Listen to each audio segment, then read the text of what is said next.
And welcome into the Roundtable. Bill Priestley here with you. We've had a changing of the guard at the top in terms of the most critical elements in trucking right now, and fuel prices taking over the #1 spot from the driver shortage. We got two people who can talk about this with great expert ability. First off, John Kingston, our editor-at-large, FreightWaves.com, and also Alan Adler, who is joining us perhaps a little bit before he's used to waking up on the West Coast, out there at 7:30 a.m.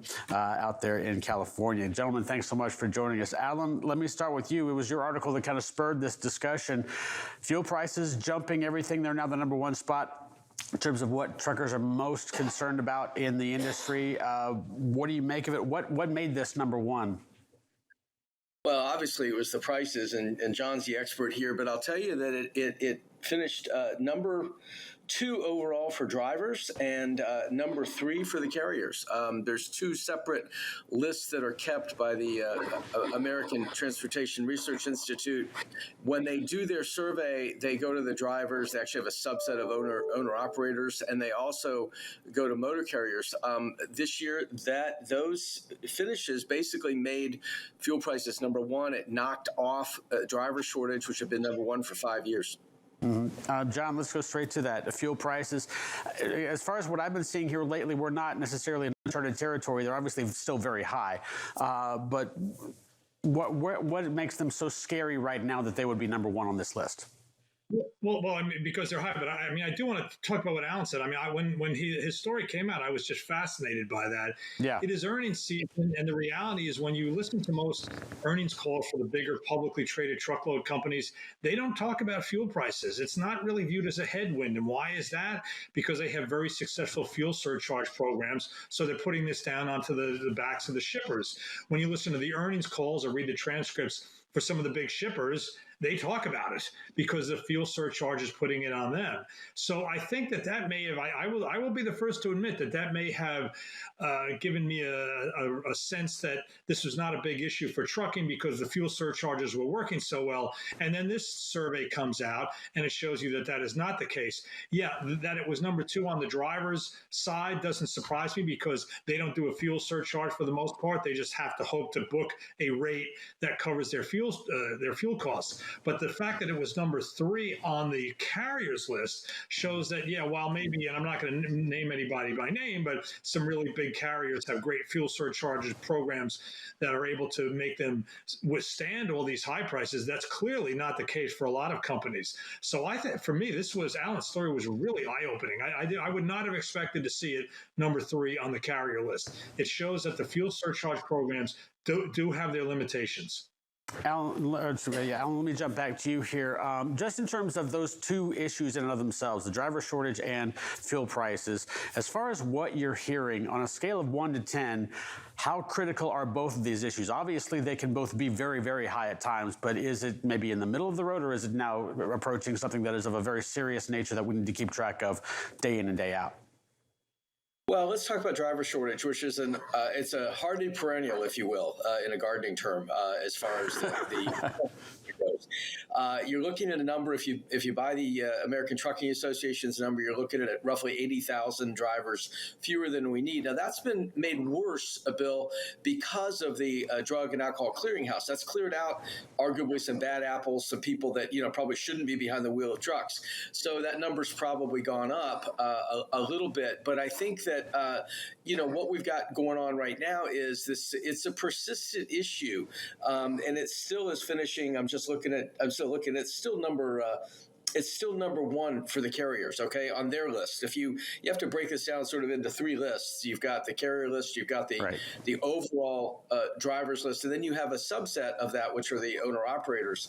And obviously, as John mentioned, the owner-operators are going to put fuel up there real high.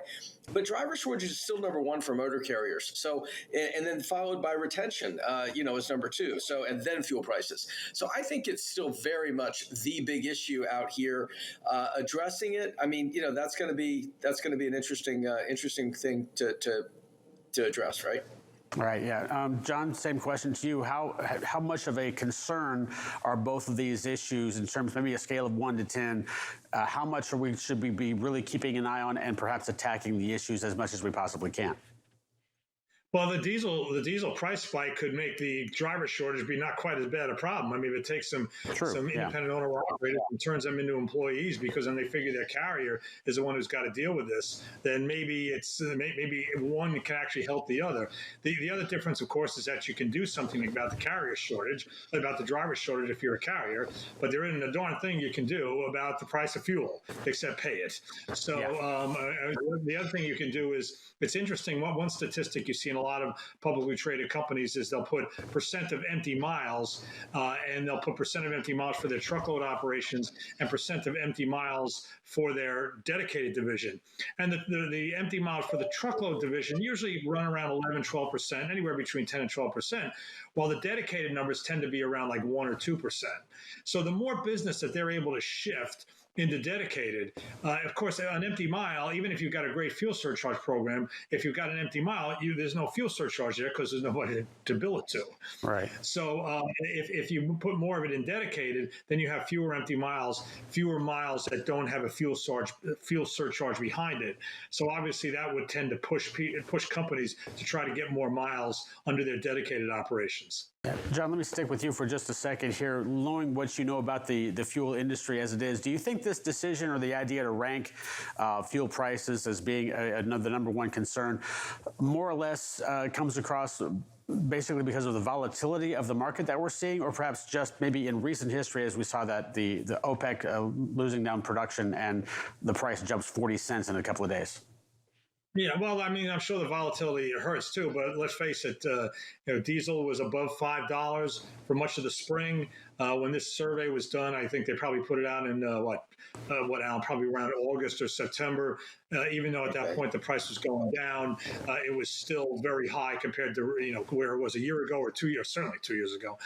So even if it wasn't volatile, it was still high, and as a result, I guess, as I said, I don't want to say it's not surprising to see it on the market on the list. I guess I am a little surprised because I put too much faith in fuel surcharge programs, and I wouldn't have expected the carriers to have it that high. Gotcha. I think it's real. Go ahead. No, I think it's real important here to note that this is probably an outlier. When that survey was done, and I think John's right, I think it was around August. I think the idea was that it was top of mind for everybody, right? I mean, we hadn't seen these kind of jumps in a really long time. And I looked on the list going back to 2013.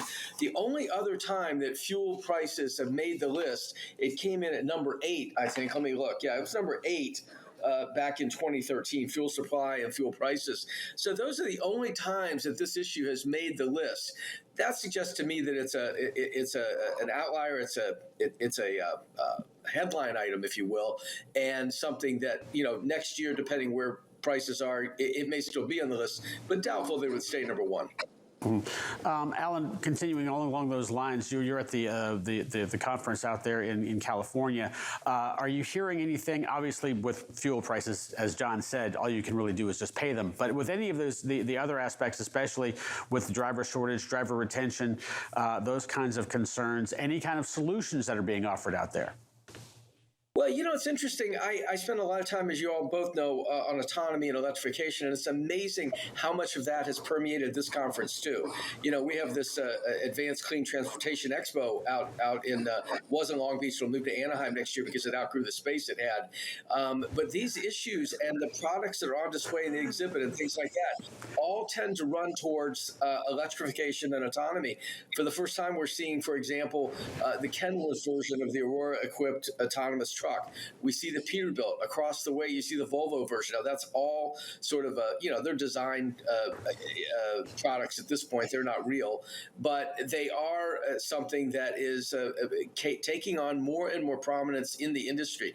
The holy grail here, of course, is going to be removing the driver from the cab, and that is something that, where it used to be a scary thing, now it's something that people do see coming, not happening yet. It's going to be a number of years until we see it, and then probably only on selected routes and that kind of thing. But it is moving ahead, and it is attracting big crowds where these subjects, both electrification and autonomy, are being discussed at the conference. John, are you making some sort of a comment on air cargo, if you will? I just want to wrap things up by showing this. Okay. Oh, okay, all right. Just I thought it was a commentary on air cargo, perhaps. Anyway, No, it's a commentary. It's a commentary on 5 and 2. let me finish up. Let me finish up with John real quick. Obviously, he's very happy after this past weekend. But with that, have you heard perhaps anything? Obviously, as you've mentioned, you've got to pay the fuel charge. But anything that you've heard around driver shortage or any kind of solutions in your neck of the woods? No, I can't say it. I will tell you, let's go back to the diesel price because you asked me that early. I mean, I'll just give an example today. I have written many times that I thought the most important fuel price in the world right now was the European natural gas price. It has come way down, and that kicks back on diesel because diesel is a substitute for natural gas in not just heating, but also in some industrial applications.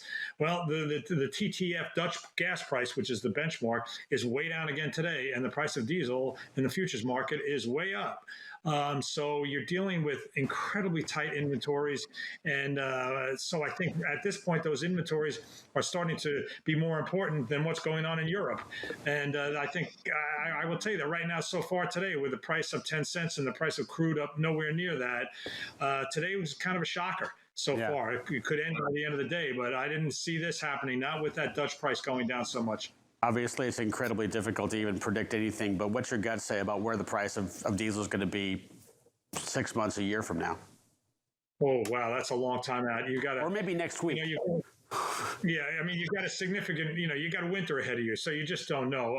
So much is going to be driven by the cold. Like one of the reasons that the European natural gas price is down today is that the forecast for Europe over the next 5 or 6 days is that it's going to be very warm.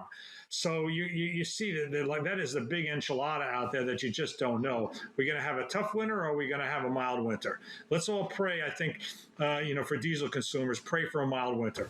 Yeah, that's certainly going to. Go ahead, Ed. Go ahead. No, I was just going to say on the diesel price thing, it's such a transitory issue here at a conference like this. There's nothing addressing it. There's nothing addressed, fuel economy. Yes. I mean, obviously, both safety and aerodynamic changes, things like that, stuff we've been writing about, all that affects fuel economy. So it's an issue, but it's something that is addressed more at the purchasing and technology side of things. I mean, the whole, national, the North American Council for Freight Efficiency, Mike Roth, those kind of people, they're all here talking about, how are we going to make the most out of the fuel. And interesting, Volvo put out yesterday a total cost of ownership guideline for electric trucks, to say that, look, we say that they're going to be a good deal for you overall. I mean, obviously acquisition cost is much higher, but over time you're going to save money. Well, now they've actually quantified it, and they've got a calculator to let you figure that out depending on the route you're going to run and things like that. So I think it's being addressed, but it's being addressed because that's an ongoing thing. You want better fuel economy. Obviously, 10 miles a gallon on diesel is probably, John, is that a little closer to where we want to be right now, where we are, than we were, 6 or 7 miles a gallon? Yeah, it's definitely going to be something that's very close to why. Sorry, guys, I've got to take off, and we can discuss the Jets and the AFC East a little bit more perhaps next time. But we'll move on here as Kaylee will have our next set of headlines.